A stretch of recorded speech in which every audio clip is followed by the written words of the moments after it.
Ciao. That's Italian, but it's also used all over a bunch of different places. So it's very helpful to say ciao when you're coming or when you're going.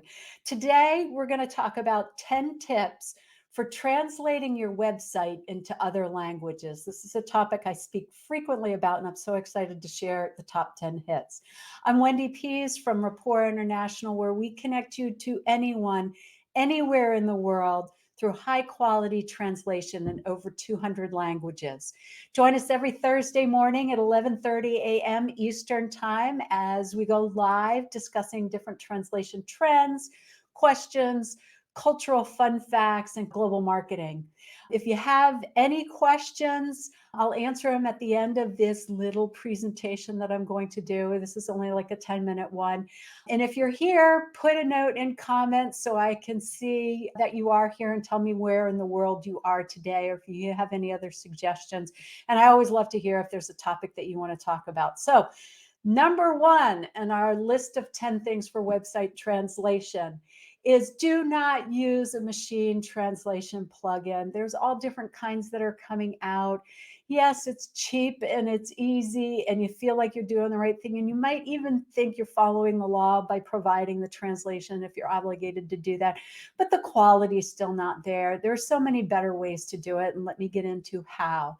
Number two is develop a strategy. What are you trying to accomplish? If you've got legal requirements to meet or you're trying to target a market and really connect with them, then think about what that goal is that you're trying to do. And once you have a strategy, everything else is going to fall into place.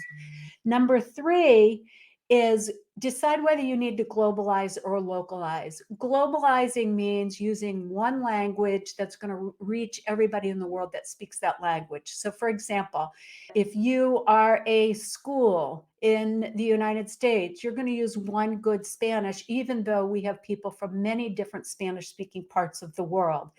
Localizing might be as if you are selling soccer balls or footballs, or my favorite example because it's such a good product for international, that if you're selling soccer balls or footballs, as they're called most other places, you're going to want to localize your content. You've got to put players that people recognize and cheer for locally, team colors, any slang that the soccer teams are going to use. And no matter whether you globalize or localize, find a high quality provider. We've got lots of stuff on our website that talks about issues you can run into with employees, friends and families, or distributors. So make sure you know whether you need to globalize or localize and figure out who can do it for you. Number four, when you're translating your website, remember, you've got to optimize your keywords just like you would in your native language site. You want to have your translator not only look for the one word that might be used, but if there's multiple words, and then you can check the statistics on them and find out which is the word that you really want to optimize, or do you need to highlight other words. You also need to remember to put your tags and your title pages all translated so the search engines can find it in the right language. Number five, maybe this should have gone earlier, but decide on the language or languages you're going to use. We've had people come to us that say, I asked for a French translation and I got this and the quality is really bad. And whoever did it did French for Haiti, not French for France, where the material was going to be used. And so it didn't look like good quality. So when you're looking at your languages, look at where it's going to be used so you make sure you've got the right language. Focus on your user. This is number six, and it's really important. It could have been another number one. Focus on your user's experience or the buyer's journey that someone's going through. Best practices on your website is to put a globe on the top right-hand side. The globe signals to somebody that doesn't speak the language of the page that this is where I can go for translation. So you click on the globe, and then in the drop down, make sure you translate the languages. This is really important because if I go to a site in, say, Chinese, and I don't read Chinese characters, then I'm not going to be able to pick out which one says English. So I see this as a common mistake, and it's all the time when you're using a translation plugin. So translate the languages there. If you are localizing, maybe you'll use a flag, but oftentimes if I don't want to have to go look for the Australian flag to find the English content if I identify with the, flag from the United States, and the same, from Australia trying to find the right flag. So that's some of the issues with flags. And then when you get to that drop down, make sure that the page that they come to is fully translated, including all the titles and the headers and the footers and everything. So it looks like a completely done translation page. Okay, now the next one's going to feed into the navigation. So number 7 is you want to identify which content you need. So if you have a massive site and you say we need to translate our website, that can get really expensive. And if you know anything about websites and marketing, you know that it's not about the amount of content you dump in at once, but it's how you keep adding content that adds to the juice that helps with the search engines. So you want to figure out, do you really need to do your whole site? Or thinking about your buyer's journey, do you just need a landing page that can answer all the questions that they need to have from there, that can take them through the buyer cycle or to the next stage in the process? Or do you need to have a microsite where they can come in and get some of the answers, but then you've got links going off to other pages? And this depends on budget, depends on your buyer, it depends on what you're trying to accomplish. So all that comes up into the strategy, which was that first step you really want to take.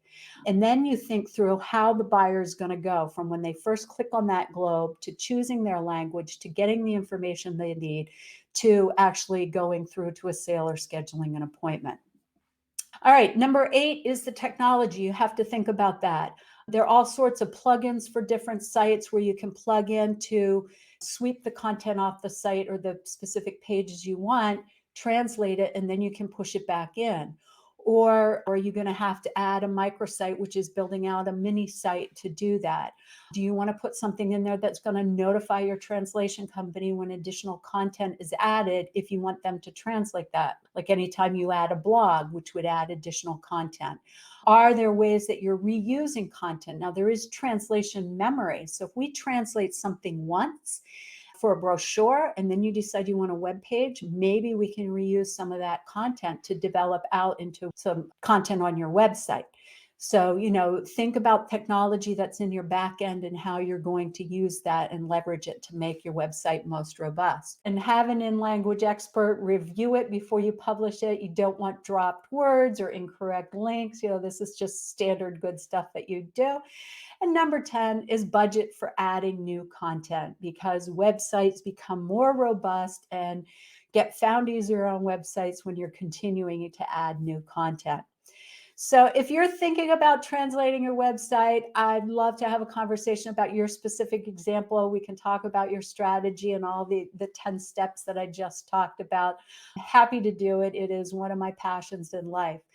All right. So if you found this helpful, please forward it on to somebody that may be thinking about translating their websites. I like to see well-translated websites out there.